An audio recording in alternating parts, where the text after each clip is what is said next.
Valley, it is bucolic. The schmutz, once the schmutz goes bye-bye.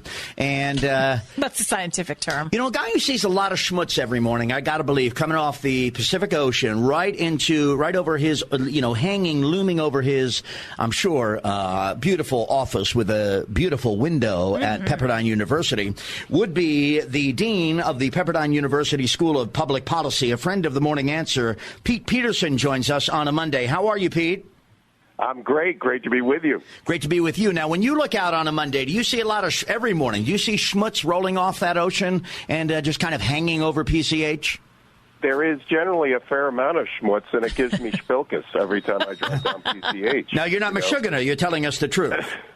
No, there's a whole bunch of Michigats out there, and it's very difficult, especially when that schmutz comes in, to even see where you're driving down PCH. Well, God bless you to talk about the schmutz and to make everybody aware the guy is one heck of a mensch, this Pete Peterson, and we want to talk because he was almost Secretary of State. I voted for him because he came very close, but, close only counts in horseshoes and lottery tickets.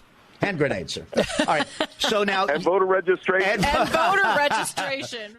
Voter IDs and these types of things. Right. These are all big when we go into an election year, as we're doing. And so I guess the question is, we know that there were duplicate registrations, but did any of those result into bad votes?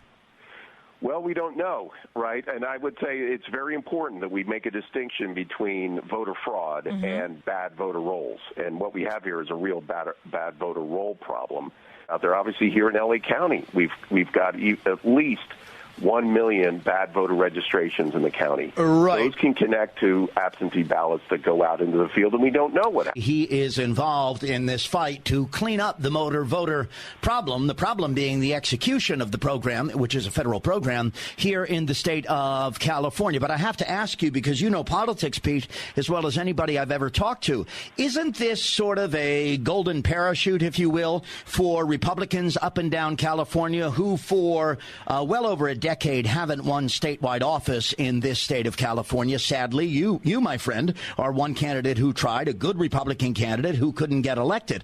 Is the problem more the contemporary today, 2019's Republican Party and its appeal to the demographics, to the people who live here and vote here? Isn't it more that than a motor voter snafu that keeps them out of office?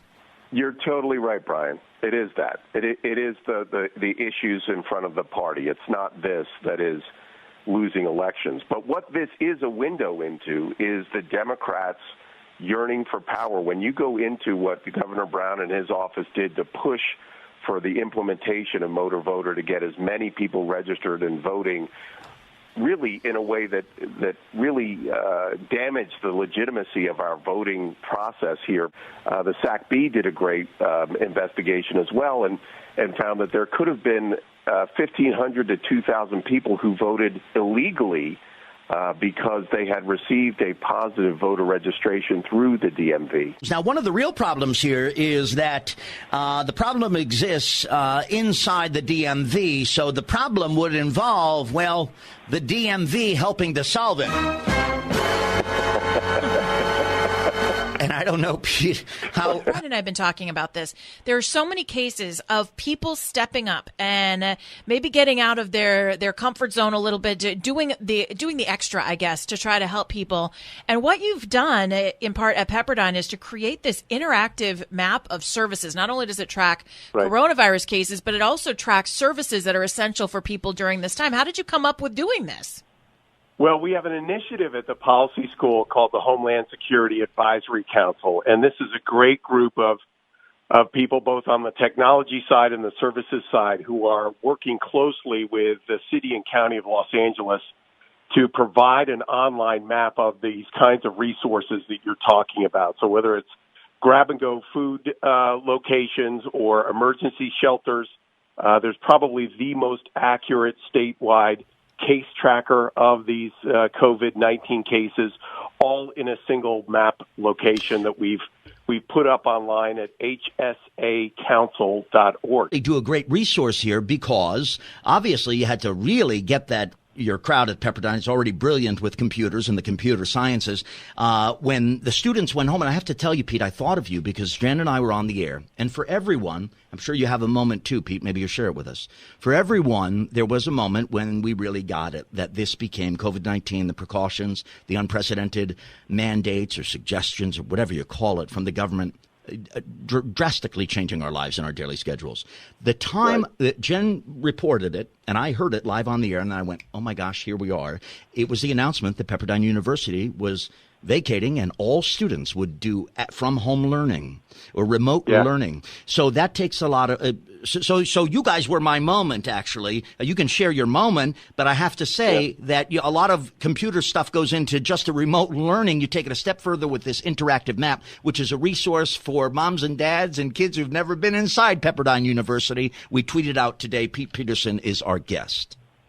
Well, thanks so much, Brian. And I mean, I wish we didn't have, if you will, an initial run at this, but the Woolsey fire a year and a half ago gave us really our first exposure to immediate transitions to online learning. So some of the steps that we took here on campus in response to COVID were essentially brushing off the plans and the strategies that we had put in place a year and a half ago. Obviously, what's so different about this is that it's a rolling crisis, right, that we're responding to it in real time. It's not a fire that happens once and you can do some damage assessment and then respond to that. This has been really an exercise in evolving strategic planning, and I would say that Pepperdine has really done such a great job by the students. We've provided waivers for students if they need to stay on campus.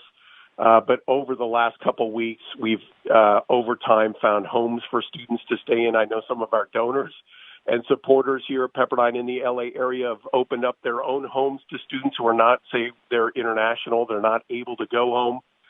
So it's really been a family response here by Pepperdine. I have to ask you, my friend, because you're not just someone who can describe well and talk about this interactive map. You are, hold on a second, the dean of the School of Public Policy. And what we're seeing here in response to COVID-19 and the precautions, we're seeing people like President Trump. We're seeing people like Mike Pence. We're seeing people like Governor Andrew Cuomo, the president, vice president, governor, Mayor Bill de Blasio, all of these folks, if they planned, as many of your students are planning for a career in politics, maybe as an elected official, they study public policy. So I ask you, and it's not a political question, regardless of political affiliation, when you look at an elected official in this time, this emergency, this national crisis, this pandemic globally, public policy training helps them become leaders that in moments like this do what?